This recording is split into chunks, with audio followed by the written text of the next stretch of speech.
At my sister's wedding, she mocked me for showing up with my fatherless child, and my mother joined in, insulting us and telling me to have my son clean the tables. Everyone laughed at us, but when my son took the mic and said, "I have a surprise for the bride," what he revealed left everyone in the room frozen in shock. I, 34F, have always had a complicated relationship with my sister, Elaine, 31F. Growing up, she was my parents' golden child, the pretty one, the smart one, the one who always did everything right. I, on the other hand, was constantly scrutinized and criticized, especially by our mother. 10 years ago, I got pregnant after a brief relationship with a man named James. When I told him about the pregnancy, he panicked and disappeared. I made the decision to raise my son, Noah, on my own, and it's been the best decision of my life. Noah is now 9 years old, kind, brilliant, and the light of my world.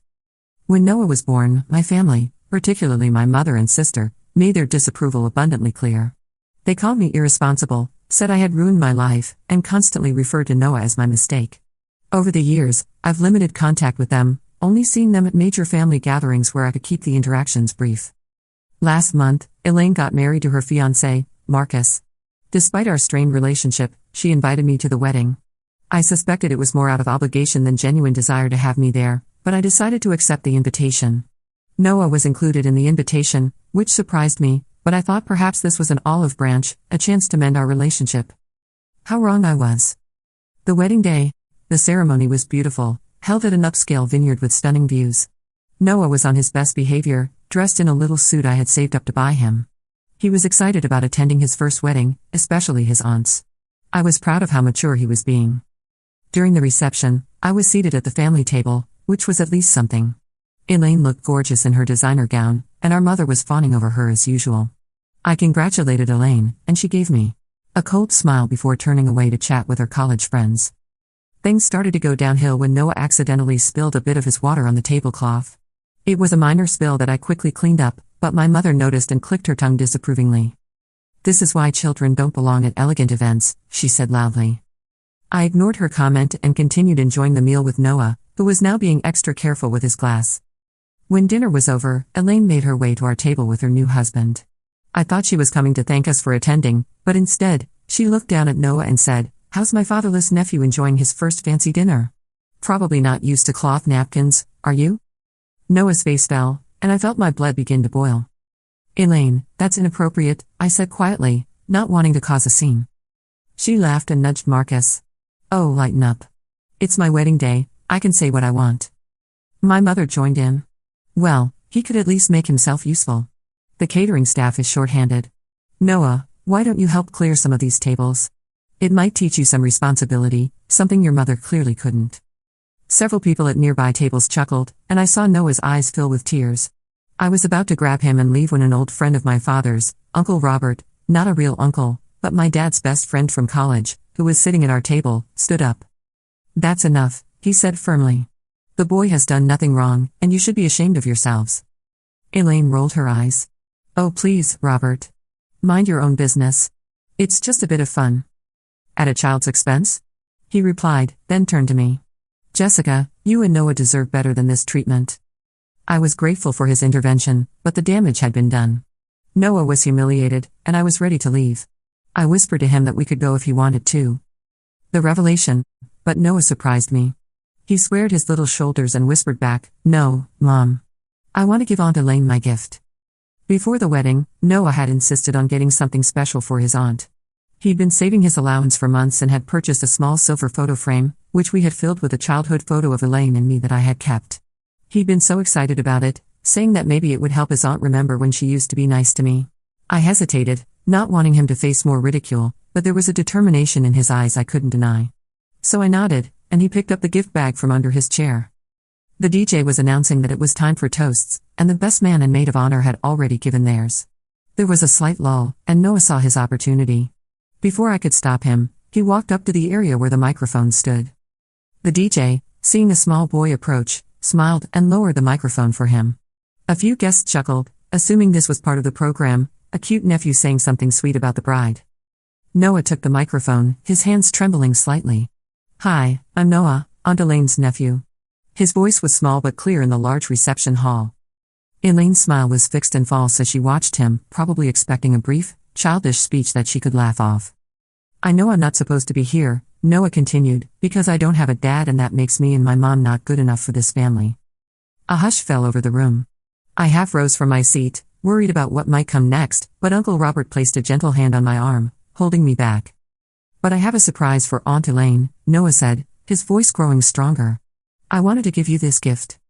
He held up the bag, and one of the groomsmen, looking uncomfortable, took it to Elaine. She opened it with a tight smile that didn't reach her eyes. It's a picture of you and my mom when you were friends, Noah explained. But that's not the surprise. Elaine looked at the photo, and I saw a flicker of something, perhaps guilt, cross her face.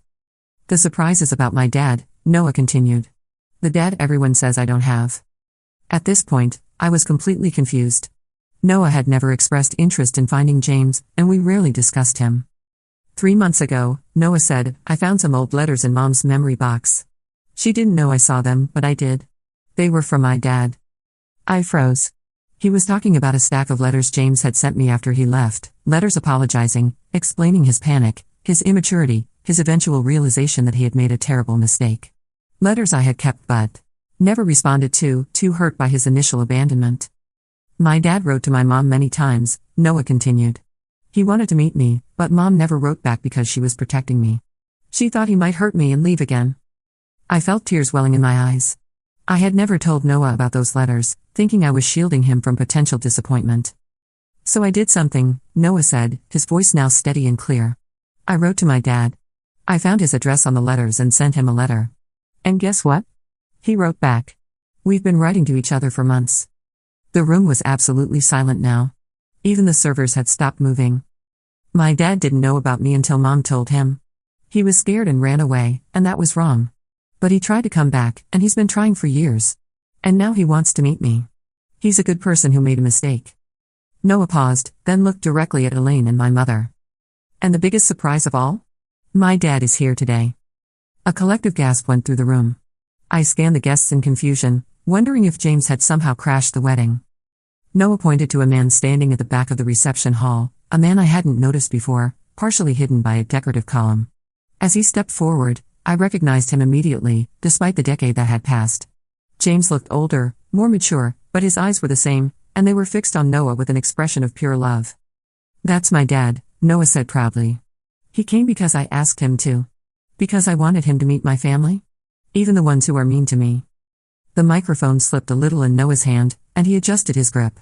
So when you call me fatherless and laugh at me, you're wrong. I have a dad. He's right there. And he loves me, even though he's never met me.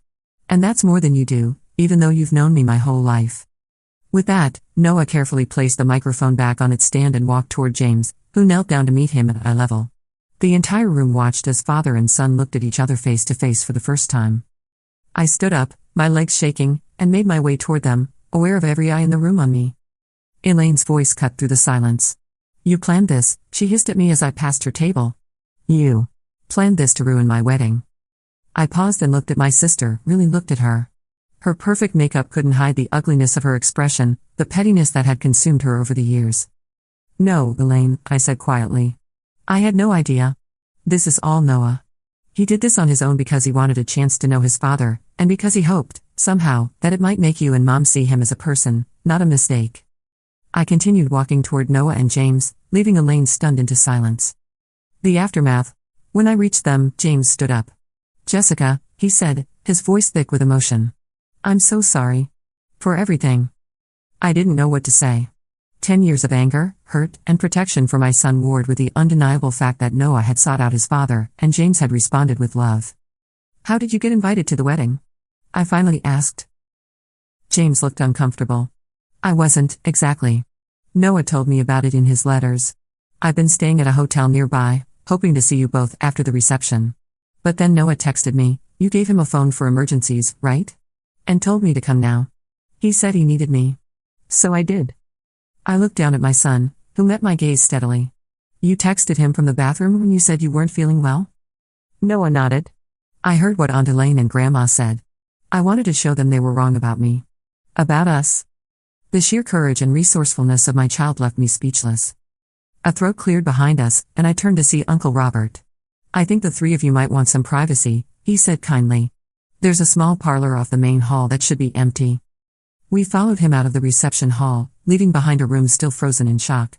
As we left, I glanced back at Elaine, standing in her perfect white dress beside her new husband, her face a mask of fury and embarrassment. In the parlor, Noah, James, and I talked for hours. James explained how he had panicked at the news of becoming a father, how his own father had abandoned his family, and how terrified he was of repeating that pattern. He told us about the years of therapy he'd undergone, the stable career he'd built, and how he had never stopped regretting his decision to leave.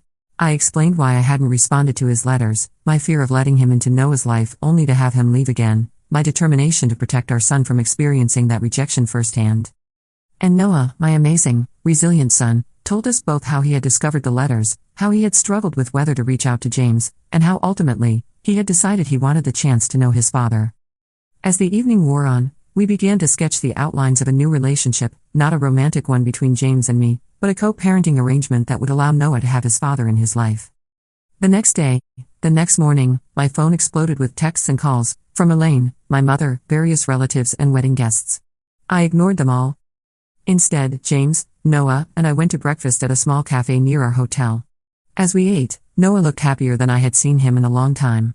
James and I were cautious with each other, navigating this new territory carefully, but there was a sense of possibility that I hadn't allowed myself to feel in years.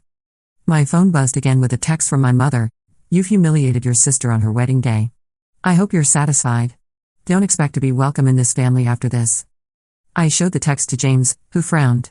"They're blaming you for what happened?" "They always do," I said with a sad smile. He looked at Noah, who was happily demolishing a stack of pancakes, then back at me. "Well, they're wrong. You've raised an incredible kid, Jessica. All by yourself." "Yeah," I agreed, watching Noah. "I did." My phone buzzed once more. This time it was Uncle Robert, "Proud of you and Noah. If your family can't see what they're losing, that's their problem.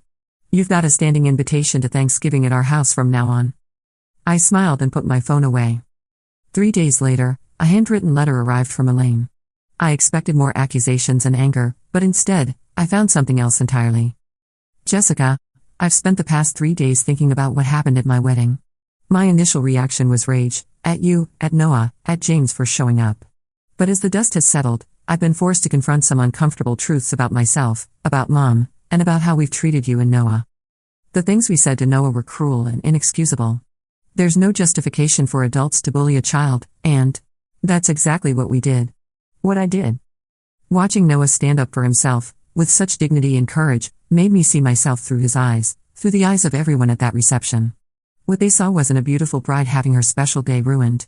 They saw a mean, petty woman mocking a child. "I don't expect your forgiveness. I'm not sure I deserve it. But I wanted you to know that Noah's bravery has forced me to do some serious soul-searching about who I've become and the values I've absorbed from Mom without questioning them. Marcus and I have postponed our honeymoon. Instead, I've started therapy. I need to understand why I've been so determined to prove myself superior to you, why I've been so willing to hurt a child to do it. If, someday, you and Noah might be willing to meet with me, on your terms, in a place where you both feel safe, I would be grateful for the chance to apologize in person and begin to make amends. Your sister, Elaine." I read the letter 3 times, tears streaming down my face. It wasn't a perfect apology, there were still traces of Elaine's self-centeredness, but it was honest in a way she had never been with me before. I didn't know if reconciliation was possible after everything that had happened. The wounds were deep, and trust, once broken, is hard to rebuild. But Noah's courage had opened a door that I had thought permanently closed. That evening, as I tucked Noah into bed, I told him about Elaine's letter. "Do you think she really means it?" he asked. "I don't know," I answered honestly. "But I think she's trying. And that's a start. Should we give her another chance?" He looked up at me, his eyes still holding that same determination I'd seen at the wedding. I smoothed his hair back from his forehead. "We don't have to decide that tonight. But I think people can change if they really want to. The question is whether they're willing to put in the work." Noah nodded thoughtfully. "Like Dad? He changed, right?" "Yes," I said. "I think he did. Then maybe Aunt Elaine can too." Looking at my son, so wise, so compassionate despite everything he'd been through, I felt a surge of pride so intense it took my breath away. "Maybe she can," I agreed. "And whatever happens with Aunt Elaine or Grandma or anyone else, I want you to remember something." "What?" he asked, snuggling deeper under his covers. "What you did at that wedding was one of the bravest things I've ever seen. You stood up not just for yourself, but for me too. And I am so proud to be your mom." Noah smiled, his eyelids growing heavy. And I'm proud that you're my mom. And that James is my dad. We're going to be okay, aren't we? Yes, I said, certainty filling me for the first time in a long time. We are absolutely going to be okay. As I watched him drift off to sleep, I thought about the long road that had led us here and the uncertain path ahead. There would be challenges as we navigated this new family dynamic, decisions about how much contact to allow with my mother and sister, boundaries to establish and maintain. But Noah had shown me something important at that wedding. Sometimes, the most profound act of revenge isn't about hurting those who hurt you, it's about standing in your truth, refusing to be diminished by their cruelty, and opening the door to a future they never imagined possible for you. My son had turned the tables not through malice, but through courage and hope. And in doing so, he had given all of us, himself, me, James, even Elaine, a chance at something better than revenge, redemption. In the weeks that followed, we settled into a new routine.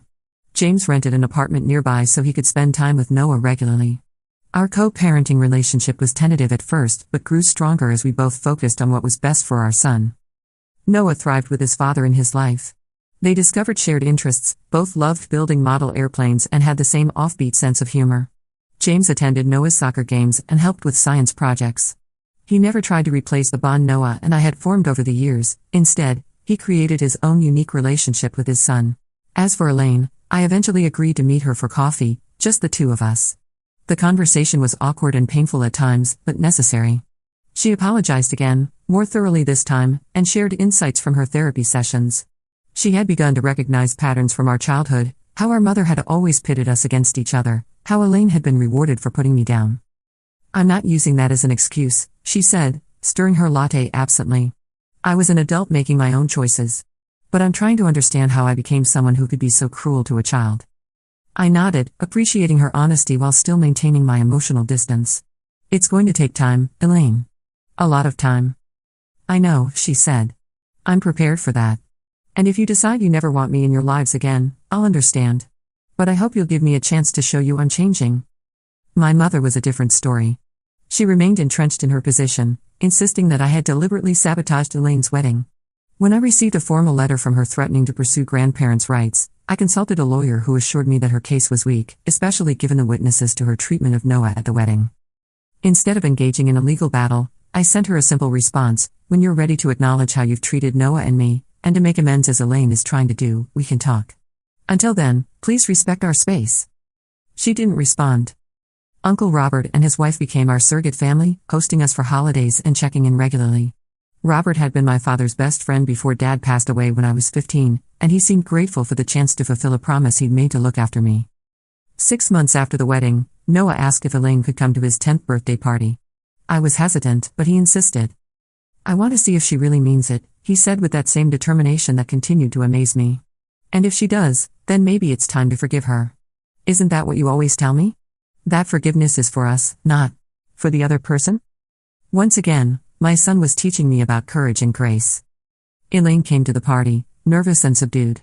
She brought a thoughtful gift, a telescope Noah had been wanting, and made an effort to talk to the other children and parents without any of her usual condescension. When Noah blew out his candles, I caught her wiping away a tear. As the guests were leaving, she approached me in the kitchen where I was packing away leftover cake. "Thank you for letting me come," she said softly. "I know you didn't have to." "It was Noah's decision," I replied. She nodded. "He's an amazing kid, Jess. You've done an incredible job with him." "Yes," I said, allowing myself a small smile. "I have." There was an awkward pause before she added, "I meant what I said in my letter. I'm doing the work. I want to be better. To be worthy of being his aunt and your sister." Looking at her, really looking at her, I could see the changes. The sharp edges were softer, the defensive pride diminished. She was trying, genuinely trying. "One day at a time," I said finally. "That's all any of us can do." As Elaine left, Noah came into the kitchen and wrapped his arms around my waist. "I think she's getting better," he said thoughtfully.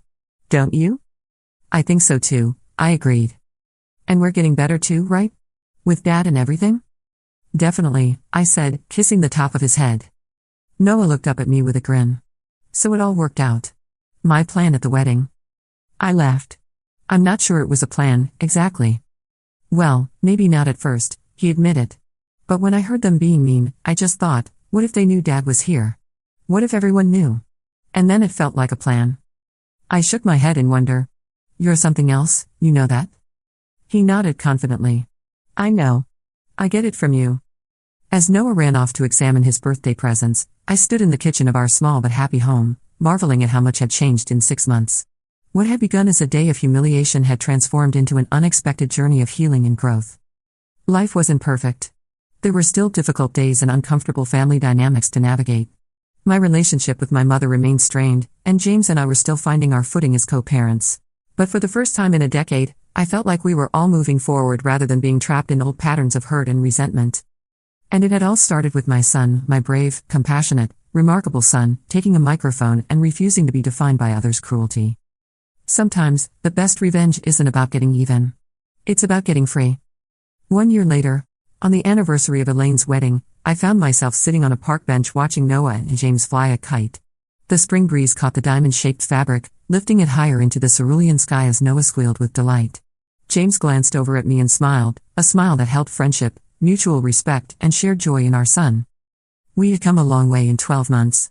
James had proven himself reliable and committed, never missing a scheduled visit, always communicating clearly about his plans and intentions.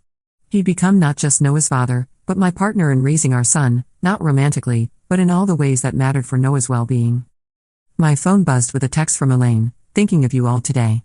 Would love to see Noah's soccer game this weekend if that's still okay? Our relationship had evolved slowly, cautiously.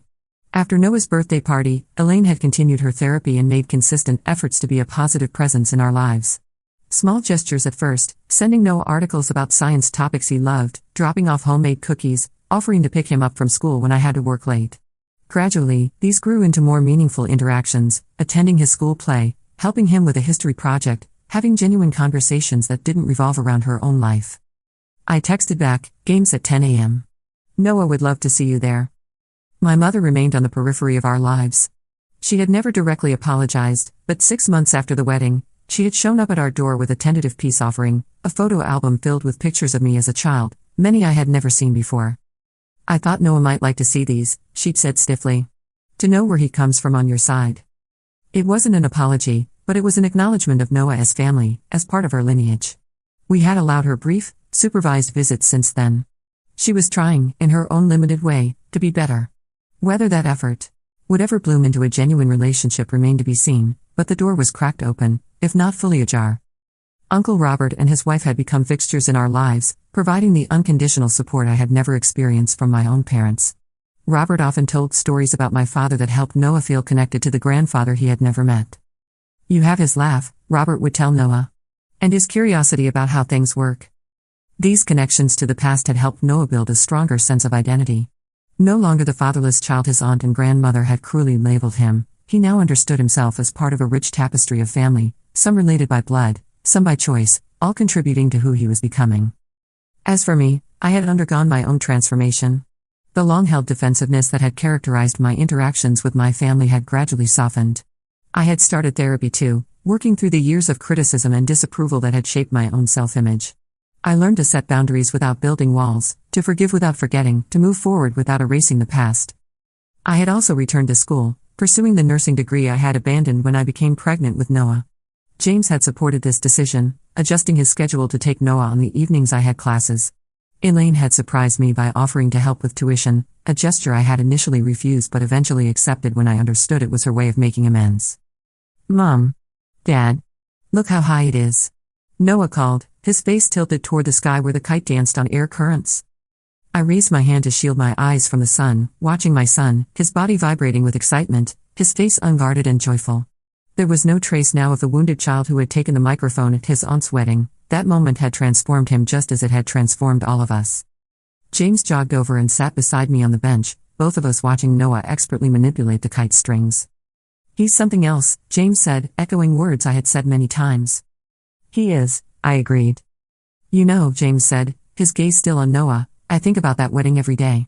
How different my life would be if he hadn't found those letters, if he hadn't been brave enough to reach out to me.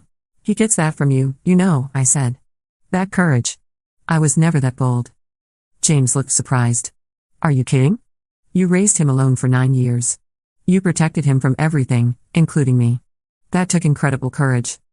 I smiled at the compliment, accepting it in a way I never could have before. Maybe he gets it from both of us. We sat in comfortable silence, watching our son command the sky with a string and paper. Despite everything, the hurt, the rejection, the years of separation, we had arrived at this moment of peace.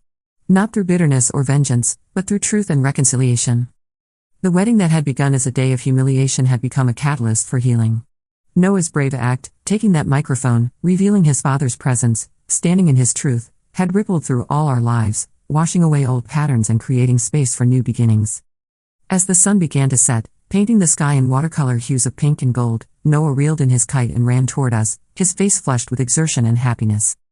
"Best day ever," he declared, collapsing on the grass at our feet. Looking at his shining face, at the man beside me who had found his way back to fatherhood, at the life we had built from the ashes of old pain, I couldn't help but agree. "Yes," I said. "It really is."